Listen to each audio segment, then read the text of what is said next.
Megan thought she buried her secret. A single mistake, forgotten. But when her husband showed her a video, the video, everything shattered. What she believed was a private slip became a public nightmare. And it was just the beginning. Megan never planned to cheat. At 38, she had what most would call a stable life. She and Brian had been married for a decade, living in the Denver suburbs, keeping up with house payments, work schedules, and quiet weekends. No drama, no surprises, just the routine.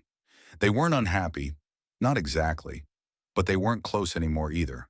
Conversations had become practical. Bills, groceries, schedules. There were no arguments, just silence. The kind that stretches out over time and fills the space where intimacy used to be. At work, things were different. Megan worked as a project coordinator at a logistics firm downtown. The office buzzed with energy, inside jokes during meetings, spontaneous lunch outings, side conversations that ignored deadlines. It wasn't glamorous, but it was lively, and it made her feel alive. That's where Travis entered. He wasn't loud or flirtatious. He didn't need to be. Late 40s, sharp, confident, and always composed, Travis had that ease about him, like a man who already knew how things would end. People whispered about his past flings, especially with married women. Megan had heard it all. There was no judgment in the tone of her colleagues when they mentioned him. Just a kind of mischievous awe, like they were sharing a rumor about a magician. She never thought she'd be the next chapter. It started small, a quick comment during a team meeting, a compliment on her insight, a joke in the group chat, then private messages, casual at first, but the tone shifted, suggestive, flirtatious, confident. Travis knew exactly how far to go and when to pull back. It created a rhythm that felt safe but addictive. Megan told herself it was harmless, just attention, just words, but it wasn't. One afternoon, as Megan sipped coffee at her desk, Travis walked past, leaned in close enough for only her to hear, and said, "I'm heading out after lunch. My place is nearby. I'll be there. Just an hour." He didn't wait for a reply, just kept walking. Megan sat frozen. Her heart was racing before she even had time to process the invitation. It wasn't romantic. It wasn't even kind. It was calculated, like everything he did. Yet her first thought wasn't offense or anger. It was how easy it would be to say yes. She told herself no a dozen times over the next hour. Thought of Brian, the life they built. But her feet moved on their own when the clock struck noon. She told a co-worker she had a personal errand and left. Travis lived just a block from the office. The short walk felt endless. When she arrived, the door opened instantly. No smile, no pretense. He let her in like someone he had expected all along. Megan stepped inside. She told herself she was in control, that she could stop at any moment. But control was an illusion. Everything in that apartment felt rehearsed. The lighting, the music, the glass of wine already waiting. Travis didn't ask questions. He didn't need to. And Megan didn't resist. It was fast, mechanical. There was no passion, no tenderness, just execution. When it ended, Travis stepped back, checked the time, and mentioned he needed to return to the office. Megan fixed her hair in the mirror, grabbed her bag, and left without saying a word. Her walk back was a blur. Her hands trembled. Her face burned. But no one noticed. At her desk, she answered emails like nothing happened. The world continued. That night, she told herself it was a one-time mistake, something she'd never repeat. She blocked Travis's number, deleted the messages, erased everything. She believed the secret was safe, buried. What Megan didn't know, what she couldn't even imagine, was that every second inside that apartment had been recorded, without her consent, without her knowledge, from multiple angles, and that recording was waiting. For the next few days, Megan lived in two parallel worlds. At home, everything was calm. Brian made her coffee in the morning, asked about her day, and even suggested they try a new restaurant that weekend. He'd started doing small things he hadn't done in years, offering to cook dinner, texting her in the middle of the day just to say hi. Megan watched him closely, searching for signs that he knew, but there were none. If anything, he seemed more present, kinder. And for a while, she let herself believe it was coincidence. Work remained unchanged. Travis didn't speak to her after that day. No messages, no glances, no acknowledgement. It was like it never happened. And Megan, relieved but also unsettled, took that silence as a gift. Her guilt ebbed and flowed. Some days she hated herself for what she'd done. Other days, she convinced herself it was over, a mistake that no one would ever know about. Weeks passed, then months. Megan and Brian went on a short weekend trip. It felt like a reset. They laughed more, held hands during a walk, even shared memories from when they first met. Megan started to believe that maybe, just maybe, what happened with Travis had shocked her out of numbness, that it had reminded her of what she stood to lose. She didn't tell Brian, of course. She rehearsed the confession more than once, lying awake at night, staring at the ceiling. But every version ended the same way, with destruction. And if no one knew, what good would it do to destroy something they were rebuilding? Her friends, especially the ones from work, had their own stories. Some hinted at flings, others at regrets they never talked about. They gathered on Fridays, wine glasses in hand, tossing around jokes that hinted at more than they said out loud. The name Travis came up occasionally, always in passing. No one admitted anything, but everyone understood. Megan would force a smile, nod along, and push the topic to something else. Still, something bothered her. It was subtle at first, just a feeling. A comment here, a look there. One friend said Travis had been dangerous in a fun way. Another joked that he probably had a camera crew hidden somewhere. They laughed. Megan didn't. She couldn't say why, but she couldn't shake the idea that something was off. She had blocked him, erased the messages, but that 1 hour still sat heavy in her mind. Too sharp, too calculated. The way he had everything prepared, down to the minute. The way he didn't even look surprised when she showed up. One night, while scrolling through old photos on her phone, Megan hesitated. She reopened the blocked messages folder, stared at his name, and hovered over the unblock option. But she didn't press it. She deleted everything again. She needed this gone. That was the plan. Erase it, forget it, move on. And for a time, she believed it had worked. Brian never changed. If anything, he was more in love with her than ever. They watched movies together, made future plans. He talked about visiting his parents out of state. Megan nodded, smiled, and played along. But the unease didn't go away. When she walked through the office, she sometimes felt eyes on her longer than usual. Once she saw two coworkers looking at a phone screen and suddenly stopping their conversation when she passed. She brushed it off. Just paranoia. Until the day Travis disappeared. No announcement, no farewell. One morning his desk was cleared and someone else was sitting in his place. A rumor floated that he had taken a job in Chicago. A better offer. No one had details. No one seemed to care. Except Megan. His sudden exit confirmed everything her gut had been whispering for weeks. She didn't know what he was planning, but she knew he hadn't just left. He had slipped away, and that wasn't a coincidence. Still, with him gone, she felt relief. She kept convincing herself, no one knew. Brian hadn't changed.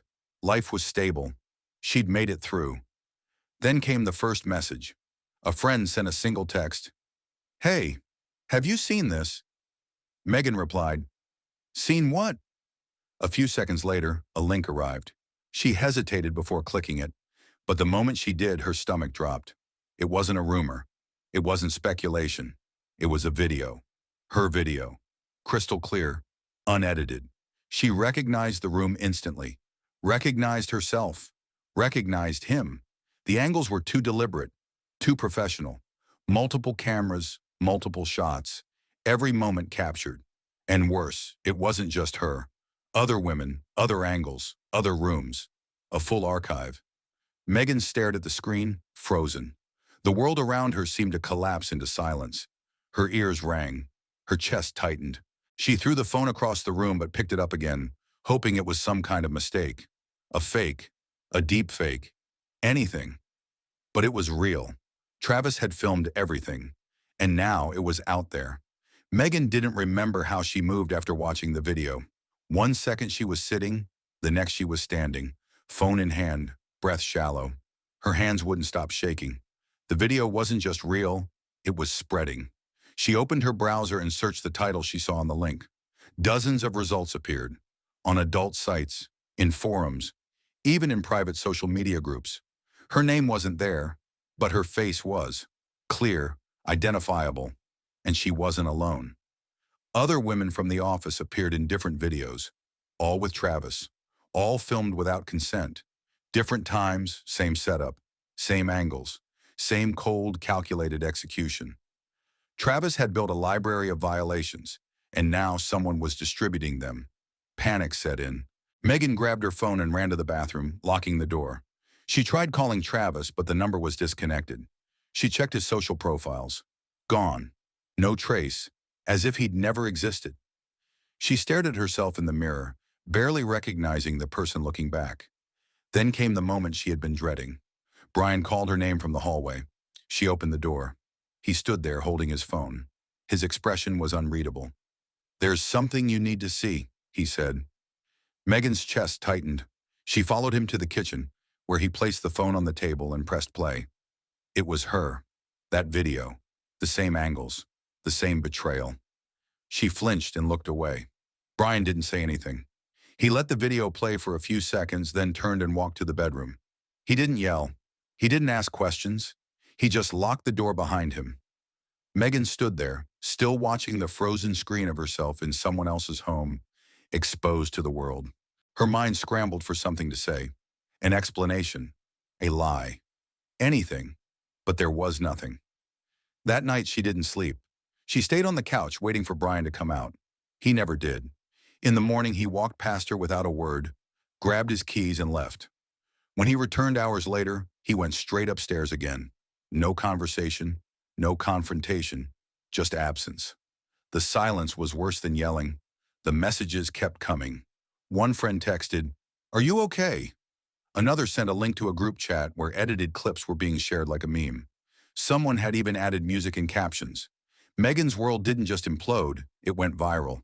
Every attempt to contact Travis failed. Every trace of him had been erased. He had vanished just before the video surfaced, like he knew exactly when to disappear. She contacted one of the other women from work, someone she hadn't spoken to in weeks. The voice on the other end sounded shaken. "I don't want to talk about it," the woman said. "I'm pretending it didn't happen." Megan understood. Shame was a wall, and no one wanted to be the first to climb over it. 2 days passed without a word from Brian. On the third morning, Megan woke up early and made coffee. She waited by the kitchen holding the cup, hoping this gesture would be enough to start a conversation. When Brian came downstairs, he looked at her and said quietly, "You need to leave." No emotion, no anger, just finality. She nodded. There was no argument to make, no excuse worth saying. Megan packed a small bag, clothes, charger, some documents. When she reached the front door, she turned to say goodbye, but Brian raised a hand. He didn't want words. She stepped outside and closed the door behind her. She wandered the neighborhood with nowhere to go. She tried calling a friend, but it went straight to voicemail. Another didn't respond. When she checked her social media, she'd been removed from 2 group chats. Someone had posted a cryptic quote on their feed. "Betrayal always finds its way back." No name, but Megan knew it was about her. The video had gone farther than she imagined. Every time one platform removed it, another copy surfaced. Screenshots turned into memes. Strangers sent her messages, some hateful, others cruelly curious. She tried reporting it, tried reaching out to the site, but the links kept multiplying. In public, she felt watched.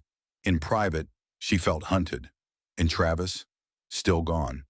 Some of the other women considered going to the police, but none had taken the step.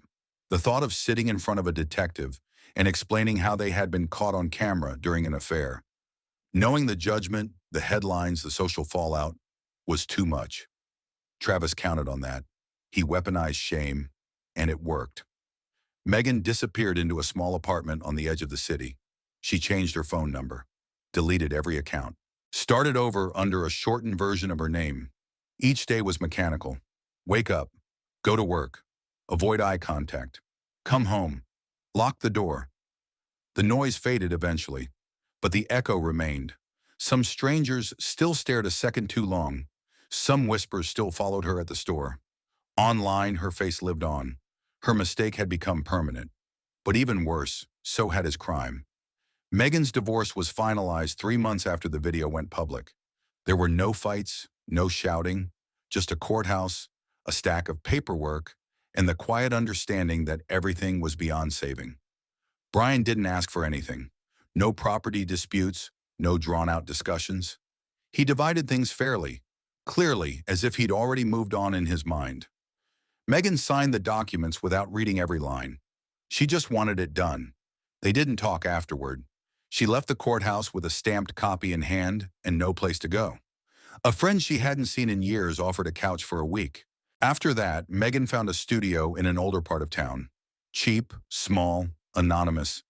It was all she could afford with her new job, an admin assistant position at a third-tier logistics company that didn't care about her past. They hadn't seen the video. Or if they had, no one said anything. She stopped using her last name in introductions, changed her number again, wore her hair differently, anything to make herself less recognizable. But nothing could undo the truth. The internet didn't forget. Every few weeks, a new message would slip through.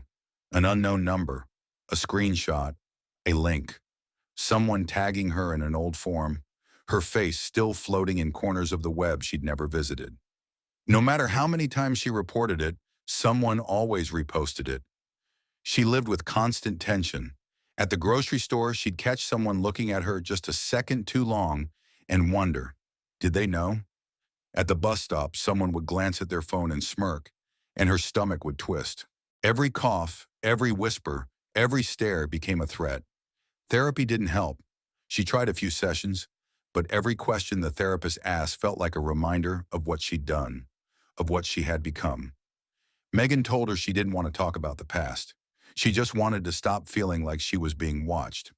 Eventually, she stopped going. Instead, she developed routines. She walked the same streets, bought groceries at the same store. She avoided crowds. She ignored calls from unfamiliar numbers. She deleted every message that made her heart race. It wasn't a life. It was survival. And in that silence, something else grew. A quiet, bitter clarity. Travis had destroyed her life, not just by what he did, but by how he did it. He planned every step. He knew what kind of women to target. Women who wouldn't speak up. Women who had something to lose. Married women. Professional women. Women who would rather disappear than be exposed. She wasn't the only one. She knew that now. One night, she reconnected with one of the women from the office. They met at a diner, sitting in a booth in the corner.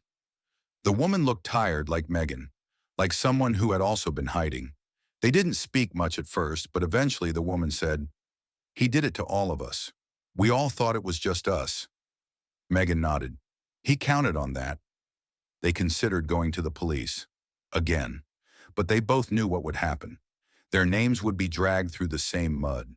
The legal process would expose everything all over again, only now in courtrooms, newspapers, and public records. No one wanted that.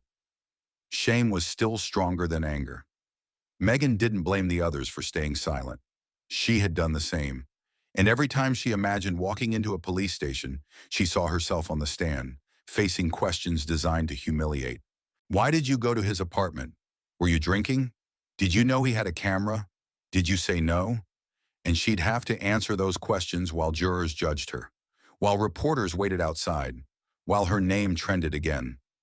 No, she couldn't do it, so Travis remained a ghost. Months passed. Megan created a new routine. She started journaling in a cheap spiral notebook, writing down thoughts she couldn't say out loud. Not dreams, just simple things. I went outside today. I didn't cry in public. I looked someone in the eye. She marked them as victories. Then one evening, she saw Brian. She was walking past a cafe on her way home from work. He was inside, sitting with someone, laughing. His hair was shorter, and he looked better, lighter. He hadn't seen her. She stopped just long enough to take it in, then kept walking. That night she cried, not for the marriage, not even for the loss, but for the final proof that she had been replaced, that he had moved on, that her name now belonged to a version of the past he didn't acknowledge. She could change cities, jobs, even her name. But the internet still had her face. The world still had the video. and she still had the weight. Megan learned to live with it, not forgive herself, not heal, just function. Because in the end, what Travis had done was more than betrayal. It was a theft of identity, of agency, of privacy, and the world didn't punish him for it. They watched, they shared, they laughed. He vanished. She endured. Megan no longer counted the days. Time had stopped being measured in dates and started moving in patterns.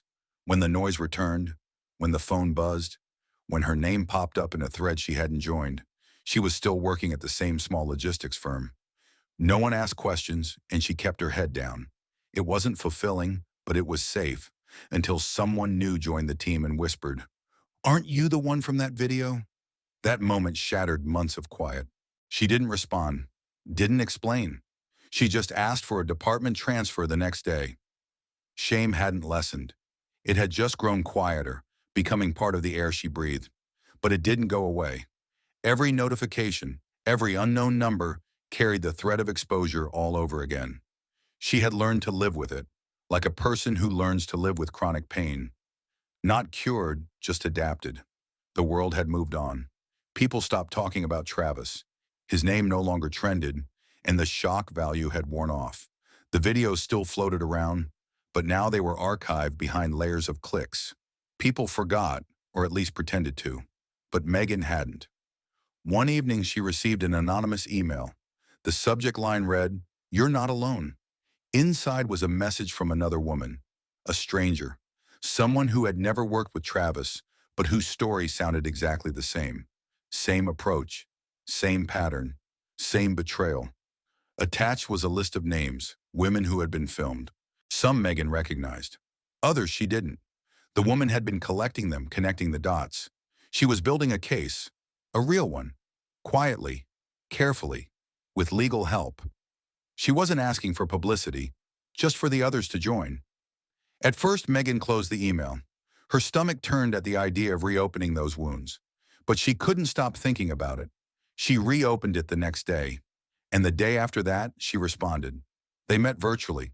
10 women, all with similar stories. Different cities, different circumstances, but all connected by the same predator. Travis had made a career out of secrets, targeting women who couldn't afford to speak. Until now. Some had already spoken with lawyers. A few had filed preliminary reports. Together they were compiling evidence, collecting testimonies, organizing timelines. They weren't just angry, they were determined. Megan was cautious. She didn't give her real address. She didn't show her face on video calls at first. But as she listened to others speak, some trembling, some calm, she began to realize that what Travis had done wasn't just immoral, it was criminal. It wasn't just her shame, it was his crime. For the first time, she let go of the thought that silence was protection. It hadn't protected her, it had only protected him. One of the women had hired a private investigator. They had leads. Travis hadn't disappeared. He had moved. He'd changed his name, taken up freelance work overseas. But his digital trail still existed, and they were following it. Megan gave her statement a month later. It was hard, not because she couldn't remember, but because she remembered too much. Every detail, every choice, every moment she thought she had control. The legal process began slowly. There were subpoenas, document requests, long pauses. Travis had vanished from public life, but now he was being named in a civil suit and flagged in an ongoing criminal investigation. One site agreed to take down all the videos after receiving a formal notice. Others followed. It wasn't immediate. It wasn't complete, but it was a start. Megan felt something shift.